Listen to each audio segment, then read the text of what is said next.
કોઈ 600 કરોડનું બિલ રાતોરાત પાસ થઈ જાય એવું એટલું શક્ય નથી હોતું. કેમ કે ઇવન આજે સિવિલમાં પણ મને યાદ છે, મારા એક સગાને હમણાં સ્ટેન્ટ મુકાવાનો થયો અને અહીંયા લઈને આવ્યા હોસ્પિટલમાં, તો એ સરકારી બિલ પાસ થવાની પ્રક્રિયા એટલે તમારું ઓપરેશન બધું પૂરું થઈ ગયું છે, પણ છતાંય તમને વધારે 1.5 દિવસ એટલે રહેવું પડે છે કેમ કે ઉપરથી એપ્રુવલ નથી આવ્યું, એમાં કંઈક પણ ક્વેરી નીકળે છે, ગવર્મેન્ટ હોસ્પિટલ છે તો એ આ થાય છે. તો પ્રાઇવેટના 600 કરોડના એક રાતમાં બિલ કેવી રીતે પાસ થયેલા છે? એનો મતલબ એ કે આ બિલ્ડર લોબી છે, એનું એક ઇન્ફ્લુઅન્સ છે, નેતાઓ સાથે એ લોકોના સેટિંગ છે, ઓળખાણ છે, અને એનો એટલો બધો એ ગેરફાયદો ઉપાડી રહ્યા છે એ લોકો કે મિનિસ્ટર છે, તમારા સગા છે, ઓળખીતા છે, એની હેલ્પ લઈને તમે બીજું એ કંઈક બહુ બધું કરી શકો છો. લોકોના જીવ જ્યાં આવે છે ત્યાં આ લોકો કેવી રીતે કરે છે? જો આમાં એકદમ સાચી વાત છે કે આજે જે બી હોસ્પિટલમાં જે વસ્તુ થઈ હોય કોઈની આશીર્વાદ વગર પોસિબલ જ નથી. એક્ઝેક્ટલી. કેમ કે કોઈ ને કોઈ માણસને ક્યાંક ને ક્યાંક કનેક્શન હોય અને કનેક્શનનો ફાયદો ઉઠાવતો જ હોય છે.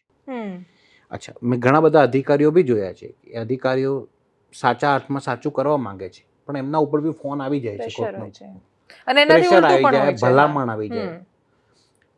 સામેવાળો માણસ એમ કરીને છૂટો થઈ શકે, મેં તો ભલામણ કરી છે, નિર્ણય તો તમારે લેવાનો હતો ને. બરાબર. પેલો વિચારે અધિકારી કે ભલામણ ને હું નિર્ણયમાં ગણું કે ના ગણું, એટલે બટ હવે છે યાર આટલા મોટા વ્યક્તિનો ફોન આવ્યો તો લાવો હું કંઈક મદદ કરી દઉં.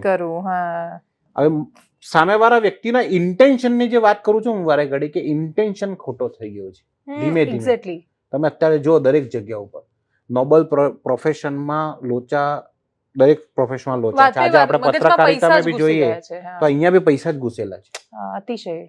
બરાબર. આજે કોઈ પ્રોફેશન નોબેલ નથી રહ્યો. પત્રકાર બી નથી રહ્યો, પોલીસ બી નથી રહ્યો, ડોક્ટર બી નથી રહ્યો અને શિક્ષક બી નથી રહ્યો.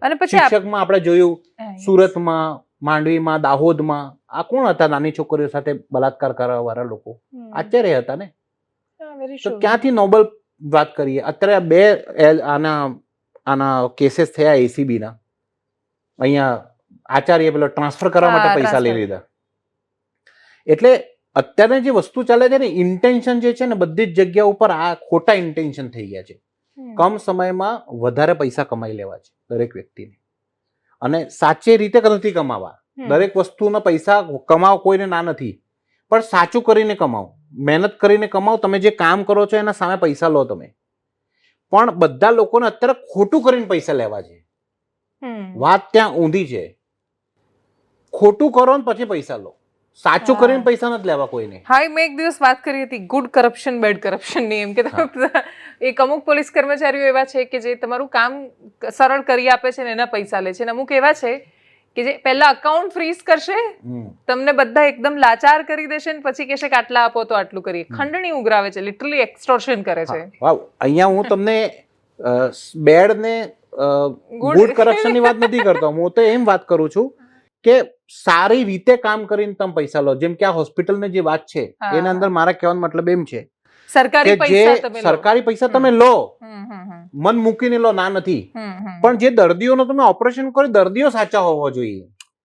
એવા માણસોની કોઈ કમી નથી જેને બ્લોક ના હોય. અત્યારે આપણે 25 અત્યારે કેવી હાલત થઈ ગઈ છે, આ ખાન પાન, રહેન સહન, લાઈફસ્ટાઈલ જે આપણે બધું છે એ આખો ટોપિક જ અલગ છે. હવે એમાં તમે અત્યારે 30 લોકોનો તમે પરીક્ષણ કરો, ECG કરાવો, એનો 2D ઇકો કરો, તમને મળશે જ મળશે બ્લોકેજ. હાઈ બ્લડ ટેસ્ટ કરો, હાઈ કોલેસ્ટ્રોલ મળવાનું જ છે તમને. 30 લોકો કરો, તમારે 5 કે 6 લોકો તમને મળી જ જવાના છે.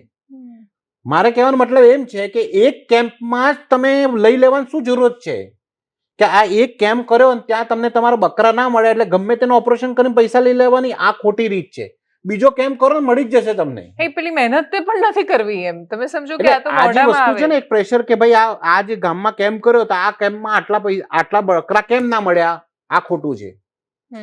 તમે એક કેમ્પ બીજો કરી લો, તમને મળી જ જશે. અને આ લોકો ઇન્ટરેસ્ટિંગલી કેમ્પ CSR હેઠળ કરે છે, એટલે પેલા ટેક્સ બચાવેલા પૈસા છે કે આ અમારી કોર્પોરેટ સોશિયલ રિસ્પોન્સિબિલિટી છે, અમે અમારી જવાબદારીનું વહન કરીએ છીએ. સોશિયલ રેસ્પોન્સિબિલિટી નથી, કોઈ જવાબદારી નથી. આ મેડિકલ કેમ્પ એના માટે જ થાય છે મોટા ભાગે કે ત્યાંથી બકરા પકડીને હોસ્પિટલ લાવો અને એમનો ઈલાજ કરો અથવા કે ઓપરેશન કરો. આ તો ઓપરેશન કર્યું ને 2 લોકો અનફોર્ચ્યુનેટલી એમની ડેથ થઈ ગઈ ને બધું બહાર આવ્યું, ડેથ ના થઈ હોત તો બહાર આવત. ક્યારેય ના આવતું.